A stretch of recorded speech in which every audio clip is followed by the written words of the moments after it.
Hi friends, I'm Sita. Welcome back to Sita's World, and thanks for your support. Keep supporting me. And నేను Pondicherry travel గురించి ఇప్పుడు నేను చెప్తున్న వీడియోస్లో video footage తక్కువ ఉంటుంది. బికాజ్ అప్పుడు నేను అనుకోలేదు యూట్యూబ్ ఛానల్ పెడదాం అని చెప్దాము అని. సో రీసెంట్లీ మా ఫ్రెండ్స్ సజెస్ట్ చేశారు, అన్నీ ఎక్స్ప్లోర్ చేస్తావు, అది షూట్ చేసి పెట్టొచ్చు కదా అని. సో అందుకే ఈ మధ్య కలిగిన ఆలోచన యూట్యూబ్ ఛానల్ పెడదాం అనేది. సో కాబట్టి మీరందరూ సపోర్ట్ చేయండి. ఓన్లీ ఫొటోస్ మాత్రమే ఉంటాయి, వీడియో ఫుటేజ్ ఉండదు. వీడియో ఫుటేజ్ కావాలి అంటే ఇప్పటి నుండి నెక్స్ట్ టైం నుండి నేను ఎక్కడ వెళ్ళినా కూడా అది వీడియో ఫుటేజ్ తీసి కంపల్సరీ మీకు ఇస్తాను. So please support me. And ఫొటోస్లో కూడా నా ఫొటోసే ఎక్కువ ఉన్నాయని అనుకోవద్దండి. సో ఎందుకంటే నేను వెళ్ళిన దగ్గర ప్లెయిన్ ఫొటోస్ కన్నా కూడా నన్ను పెట్టుకొని తీసుకోవడం ఎక్కువ ఉంటాయి. సో మీకు బ్యాక్గ్రౌండ్లో ఉన్న లొకేషన్ చూడండి, ఫోటోలో ఉన్న నన్ను కాదు. మీకు అంత ఇబ్బందిగా ఉంటే నన్ను చూడకండి, బ్యాక్గ్రౌండ్ ఉన్న లొకేషన్ చూడండి. Thank you so much for the support. Keep supporting me. I'm very passionate about traveling and new places exploring. I'm exploring many places. Today I'm sharing with you Pondicherry travel experiences and not only traveling friends. నేను ఎక్కడ ఏది explore చేసినా నాకు తెలిసిన ఇన్ఫర్మేషన్ని మీకు pass చేయడానికి try చేస్తాను. Thank you. Keep supporting me. So friends, నేనైతే బస్కి వెళ్ళాను. సో మనకి ట్రైన్స్ కూడా అవైలబిలిటీ ఉన్నాయి. బస్సెస్ వెళ్ళాలంటే బస్సెస్ వెళ్ళొచ్చు, డైరెక్ట్ ఉన్నాయి పాండిచ్చేరికి. సో నేను ఫ్రెష్ అయిన తర్వాత నా ఫస్ట్ ఫ్రెంచ్ కాలనీ నేను చూడాలనుకుంది. సో ఎగ్జైటెడ్ అక్కడ వెళ్ళాలని. బికాజ్ లొకేషన్ అయితే వేరే లెవెల్ ఉంటుంది, ఫొటోస్కి అయితే సూపర్ వస్తుంది. సో ఫ్రెంచ్ కాలనీ విజిట్ చేశాను. అక్కడున్న ఒక ఒక రోడ్ మాత్రం చాలా బాగుంటుంది. ఆ రోడ్లో ఇవన్నీ ఉంటాయి అన్నమాట. చాలా ఎక్కువ మంది ఎనీ టైం వెళ్ళినా ఎంతో మంది ఉంటూనే ఉంటారు అక్కడ, ఫోటో షూట్స్ కానీ. చూడండి ఫ్రెండ్స్, నా బ్యాక్గ్రౌండ్లో ఎవరిని చూడండి వీడియో కెమెరా పెట్టుకునే ఉంటారు, ఫోటో షూట్స్ తీసుకుంటూనే ఉంటున్నారు. సో నేను కూడా నా మెమరీస్ కోసం చాలానే ఫొటోస్ తీసుకున్నాను. సో నేను ఫ్రెంచ్ కాలనీ నుండి వైట్ శాండ్ బీచ్ దగ్గరలో ఉన్న పాండి మెరీనా బోటింగ్ హౌస్ పాయింట్ దగ్గరికి వెళ్ళాను. సో బోటింగ్ కి మనకి 500 చార్జ్ చేస్తారు. బ్యాక్గ్రౌండ్ లో చూస్తున్నారు కదా, అది పాండిచ్చేరి మ్యాంగ్రోవ్ ఫారెస్ట్. యాక్చువల్ గా ఇచ్చావరం మ్యాంగ్రోవ్ ఫారెస్ట్ ఉంటుంది. పాండిచ్చేరి నుండి ఒక హాఫ్ డే జర్నీ పడుతుంది. వెళ్ళడం రావడం ఫుల్లే అయిపోతుంది అక్కడే. సో నాకు అది వెళ్ళడానికి అవ్వలేదు. పాసిబుల్ ఉంటే మీరు వెళ్ళండి, విజిట్ చేయండి. అది మస్ట్ ఇచ్చావరం మ్యాంగ్రోవ్ ఫారెస్ట్. సో బోటింగ్కి వెళ్ళినప్పుడు 1 అవర్ పడుతుంది మనకి వెళ్ళి రావడానికి.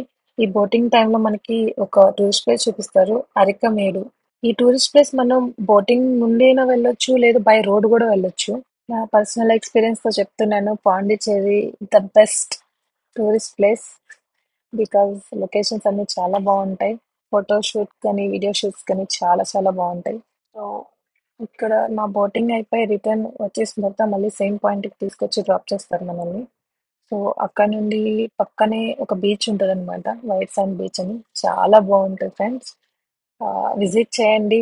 మెరీనా బోట్ హౌస్ పాయింట్ నుండి ఈ బీచ్ చాలా దగ్గరలో ఉంటుంది, ఎక్కువ దూరం ఉండదు. సో ఇది చూసుకొని వెళ్తూ ఉన్నప్పుడు మనకి వైట్ హౌస్ వస్తుంది, న్యూ వైట్ హౌస్. ఇదేంటంటే బీచ్ మొత్తం ఒకటే రోడ్డు. మనం ఒక్క పాయింట్ దగ్గర స్టార్ట్ అయ్యాము అంటే ఎండ్ అయ్యేంత వరకు వెళ్తూనే ఉండొచ్చు టూరిస్ట్ స్పాట్స్ చూసుకుంటూ. సో నేను ఫస్ట్ ఇటు వచ్చాను కాబట్టి వైట్ శాండ్ బీచ్ దగ్గరికి. దాని తర్వాత వచ్చేది నా నెక్స్ట్ స్పాట్, ఇది న్యూ వైట్ హౌస్. చూడండి చాలా బాగుంటది. ఒక 10 రూపీస్ 20 రూపీస్ ఎంట్రన్స్ ఉంటుంది, చీపర్. సో మనం వెళ్ళి, కాకపోతే అక్కడ ఎక్కాలి, చాలా దూరం మెట్లు ఎక్కాలి పైకి. పైన వ్యూ ఇలా ఉంటది, బ్యాక్గ్రౌండ్ లో చూస్తున్నారు కదా, చాలా బాగుంటది. దెన్ నెక్స్ట్ నేను అరవిందో ఆశ్రమం దగ్గరికి వెళ్ళాను. అక్కడ ఫొటోస్ వీడియోస్ ఎలో లేదు. సో ఆశ్రమం మస్ట్ విజిట్ చేయండి, చాలా బాగుంటది. దాని తర్వాత ఆశ్రమం నుండి నేను స్టార్ట్ అయ్యి పుదుచ్చేరి బీచ్, అది start point. White sand beach అని చెప్పాను కదా, అది ఎండ్ పాయింట్ అనమాట. అంటే ఆ బీచ్ కంటిన్యూగా అలా వెళ్తూనే ఉంటది. సో ఈ పుదుచ్చేరి బీచ్ దగ్గర నుండి మనకి టూరిస్ట్ ప్లేస్ 1-2 కిలోమీటర్ లోపలే ఉంటాయి. మోస్ట్లీ ఒక 4-5 అక్కడే కవర్ చేయొచ్చు. సో ఇక్కడ మీరు చూస్తున్నారు కదా స్లైడ్‌లో, అది ఓల్డ్ లైట్ హౌస్. మీకు ఇంతకుముందు చూపించింది న్యూ లైట్ హౌస్ అన్నమాట. ఇక్కడ మనం ఫ్రెంచ్ వార్ మెమోరియల్ చూస్తున్నాం అన్నమాట. తర్వాత మహాత్మా గాంధీ స్టాచ్యూ. సో అది కూడా చూసుకొని ఆ బీచ్‌ని కొంచెం ఎక్స్‌ప్లోర్ చేసి ఈవినింగ్ కొంచెం టైం స్పెండ్ చేస్తాను. తర్వాత నా డిన్నర్ అవి ఇవి చేసేసుకున్న తర్వాత టైం ఉంది కదా అని చెప్పేసి మళ్ళీ నైట్ ఫ్రెంచ్ స్ట్రీట్స్ కాలనీలో తిరిగాం. పాండిచ్చేరి నైట్ ఎంత బాగుందంటే పగలు ఎంత బాగుంది దానికి డబల్ ఉంది. వేరే level.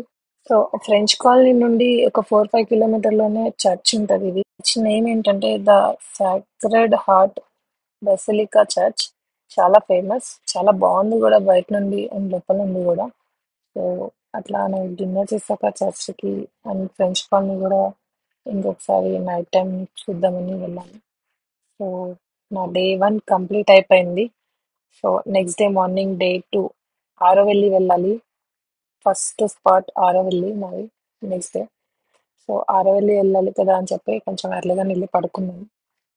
So next day morning 9కి అలా ఆరోవెల్లికి స్టార్ట్ అయ్యారనమాట బై స్కూటీ. పాండిచ్చేరి నుండి అరవల్లి అరౌండ్ 10 to 12 కిలోమీటర్ లోపలే ఉంటుంది. అరవల్లి వెళ్ళేసరికి 10 అలా అయింది.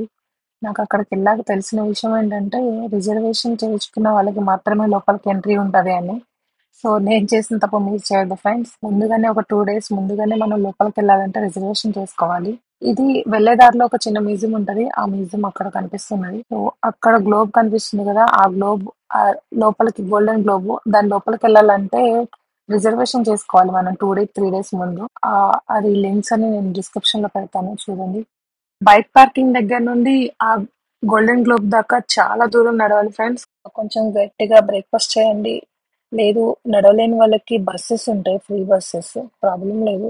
సో బస్సెస్ కోసం కొంచెం వెయిటింగ్ ఎక్కువ ఉంటుంది. నేను నెక్స్ట్ మళ్ళీ బ్యాక్ టు పాండిచ్చేరి.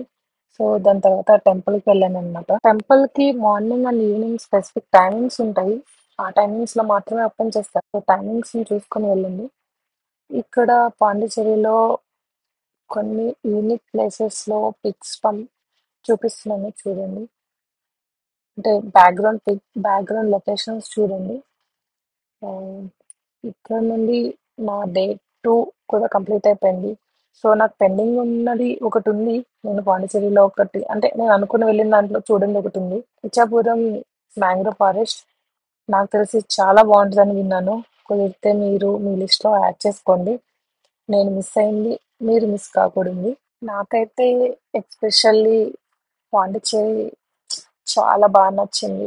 అక్కడ ఫొటోస్ కానీ వీడియోస్ కానీ వేరే లెవెల్ ఉంటుంది. ఏ టైంలో వెళ్ళినా, అది డే టైంలో వెళ్ళినా నైట్ టైంలో వెళ్ళినా చాలా చాలా బాగుంటుంది. టోటల్ బడ్జెట్ నాకు 8,000 అయింది friends. I share my personal travel experiences with you guys. Please support me and subscribe me. Thank you. Thanks for the support and keep supporting me.